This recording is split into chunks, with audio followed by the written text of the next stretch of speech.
So my second deputy mayor in as much as 3 weeks. Is that correct, Patrick? Yeah, that's me. Patrick Zach. Correct. Is a deputy mayor here in Trenčín. We're standing again with the complicated weather. We're in City Tower. On the top of it. On the top of it. Still got the beautiful view of the castle. And we've talked to the 2026 team already. So tell us, what should we see in Trenčín? So city center, absolutely. This is historical part of the city. Main square has been rebuilt recently, and we are just today continuing rebuilding the other part of the pedestrian zone. So that's going to be very much ready for 2026. Anyways, so the castle, everyone can see that. But behind it is a huge forest park full of bike trails and other activities for families and leisure and relaxation, whatever. Through the city center, there's obviously a river. We are a city on a river. We have quite a lot of bridges. One of them is being rebuilt for 2026 for like a large pedestrian zone, very similar to New York High Line. So that's going to be quite cool in about 12 months. But I detect an American twang in your accent. Did you study in America? Not really. I kind of flanked my high school, and instead of that spent about 12 hours a day online. Okay, so that kind of happened. You mentioned downstairs as we were scaling the tower, and that we managed to keep our breath in that time, that this 10 to 15 kilometers worth of bike trails are a real game changer for the community. Oh yeah, so that's actually kind of in the city center. Right behind the castle, we have a humongous park where people can relax and do sports activities as well. We do have like sports stadiums, hockey stadiums, all of that. There's a rich history of successful sports here for adults, yes, for kids, for semi-pro, non-pro. NHL players, famous ones. Okay, given that we're here at the City Tower, what's significant about where we're standing? So this is obviously a Slavic country, so there's quite the deep history of churches. Yep. So we have a synagogue, one church, second church, and behind me there are about 5 more churches if you look around the whole city. So that's quite interesting. So people that do have interest in history, so they can We've talked a lot about religious tourism on Slovakia Untold on my series. It seems like it's underexploited to quite a degree as well. There's a rich culture of religious history here that should be more profited upon. And I see now with 5 churches within spitting distance of each other. Well, you don't want to spit on churches though, but definitely don't want to do Good that. wordplay, And the synagogue we'll go to in a minute. So the Jewish history is also important in Žilina, where I've been before, and here as well.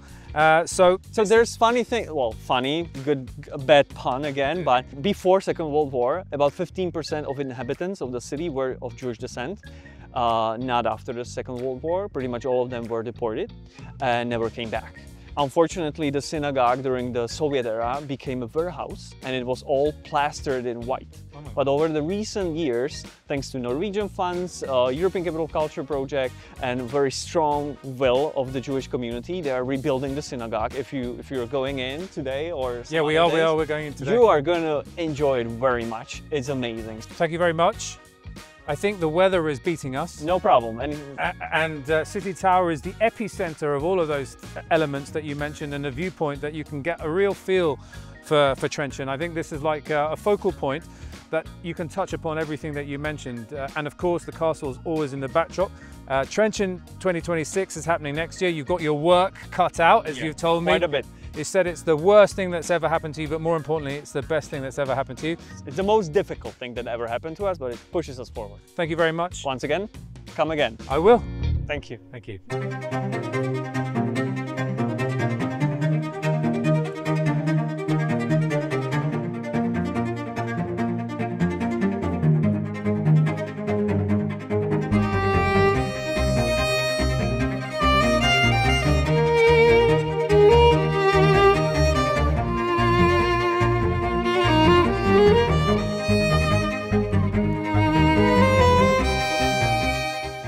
So we've just left City Tower and we are now in the synagogue, which is a focal point of Trenčín.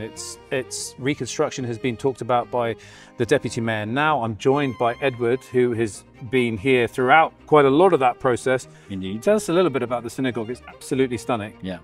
I think synagogue belongs among 4 most iconic buildings in Trenčín.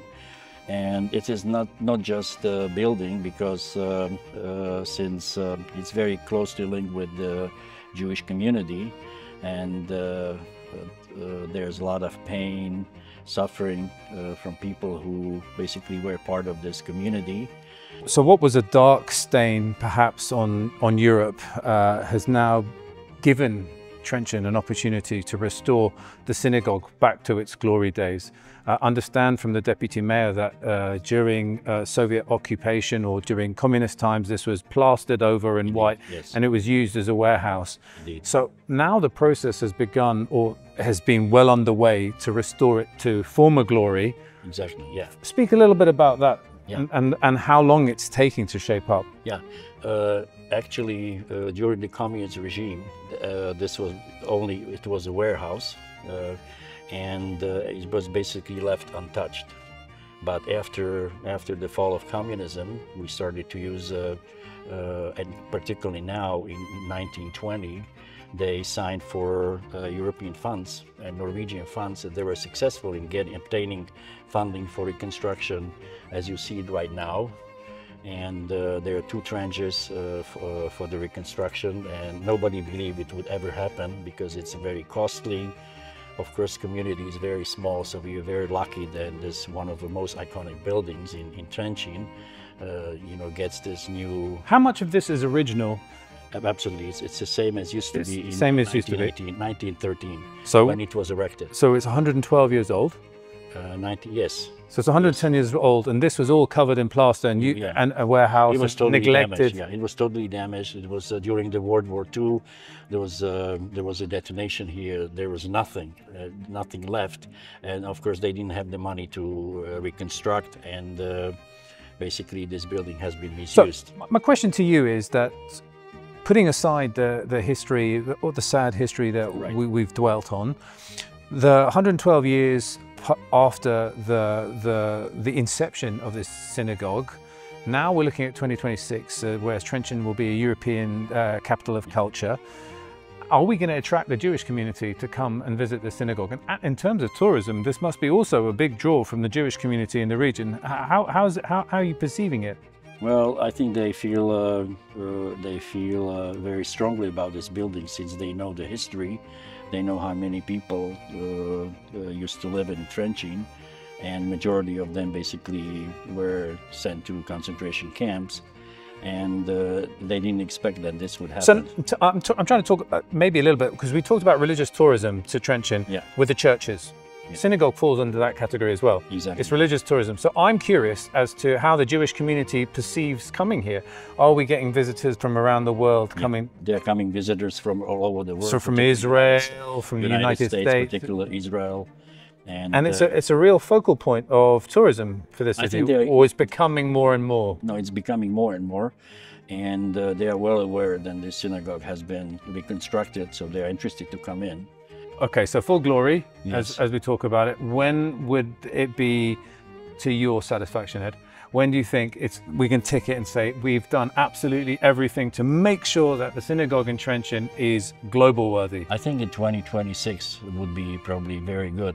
The clock's time. ticking. It's ticking indeed, but when it started, nobody believed that we will be able to raise so much money and then it would look like this one. So Ambassador Levon, who is Ambassador of Israel to Slovakia, will be finishing his mission here in Slovakia.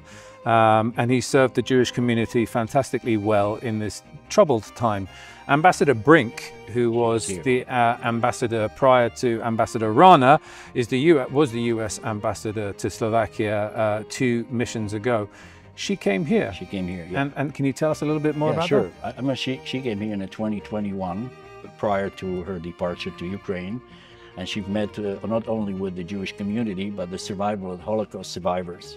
And she was absolutely moved. What she saw, what she heard, what she heard about. That was at the time when we started with the reconstruction. So we would like to invite her back because we didn't believe at the time that we were able to make it so fast, and it would look like you see it right now. Well, Ambassador Brink, if you're going to listen or watch this, we will send this to We would Ukraine, like to send, yeah. and we'll make sure that you get Like, invited. she's back in the States now, 2 months. Oh, we'll send this to you in the US, and hopefully you'll come back for 2026 and enjoy everything that Trenčín has to offer and the synagogue. Ed, again, thank you very much for your time. It's been an absolute pleasure.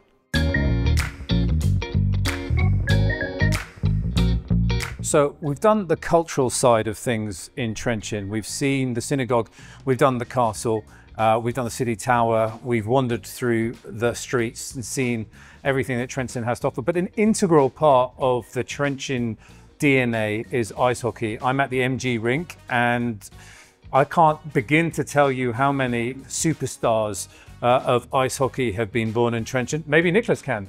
So where am I? You are right. So you are in the, I would say, like a hockey town of Slovakia, Trenčín. So the long time ago, the Trenčín was like an army club. So every guy who had to go to like an army, they had to join like a, and if they would play the hockey, they joined like a Dukla Trenčín. And that's motivate that generation would grow up, and you can see like around the whole like names and jersey, like with the guys like Chara, Kopetsky, Demitra, Hossa, and of course Marian Gaborik, who owns the Rink. So there is a rich history of Stanley Cup success. I'm told the Stanley Cup because, as you rightly worked out, I'm British. Ice hockey is not really part of our DNA.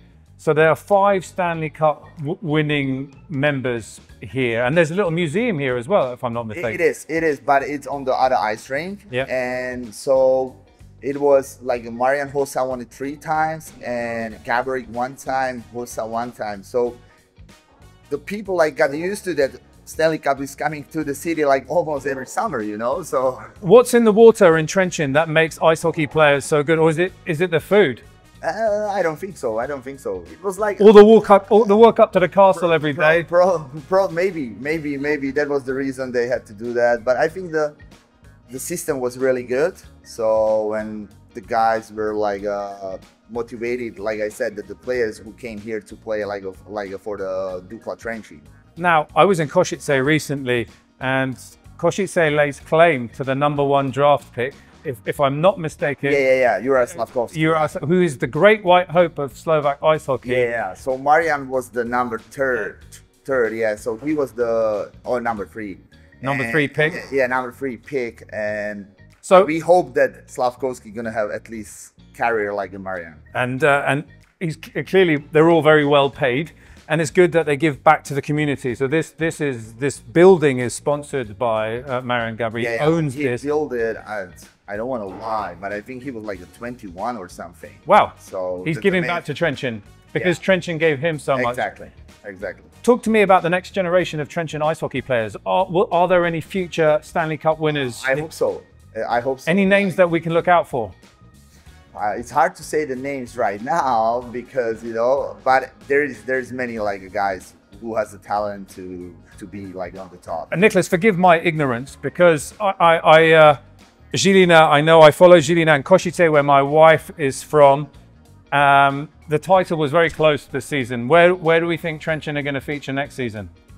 I hope they're gonna make a playoff. Like they don't have to play like first round, and maybe they finally can bring the cup to the city. Okay, hopefully we do that. So, and the coach, he's the guy he's like a really big name also here in Trenčín, but he never played NHL. So his name is Brano János. And he's one of the guys, what I said, was playing for the Army Club and to motivate the young generation. And who's training now? So this is our camp. So this is the oldest group. So the guys are between 13 and 16. It's the oldest group in the camp.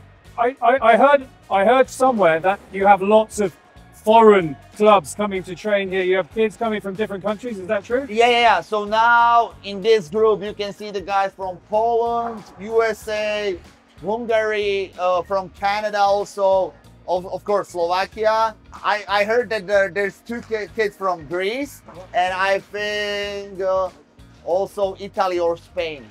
So, as you see on the ice now, we've got a multinational mix of kids from all around the world. Italy, Norway, Greece, United And also States. the girl. And a girl. Well, I'm Yeah. glad we're progressive. So that's a wrap on our trip to Trenčín with Slovakia Untold. We have seen the castle in all its glory. It's been an absolutely fantastic day spent with Miriam and Jurko explaining the history of the castle. We've also marveled at the view that Trenčín has to offer. It's not just about the castle, but you can tell that the castle is such a focal point of Trenčín's cultural identity. Trenčín 2026, we met with the team at Stanislav Krajčí at 2026. We went to the synagogue. We enjoyed a good lunch. We wandered the streets and we had absorbed the vibe that is Trenčín. So Slovakia Untold in Trenčín is now done. We had Košice last, we had Trenčín this time. Slovakia is not just a good idea, it's a great idea. And I highly recommend that you visit Trenčín, even before 2026. That's a wrap on Slovakia Untold with Zolf Hayek Khan. Ready for this next installment with Slovakia Travel. Slovakia Untold is brought to you by Zolf Hayek Khan.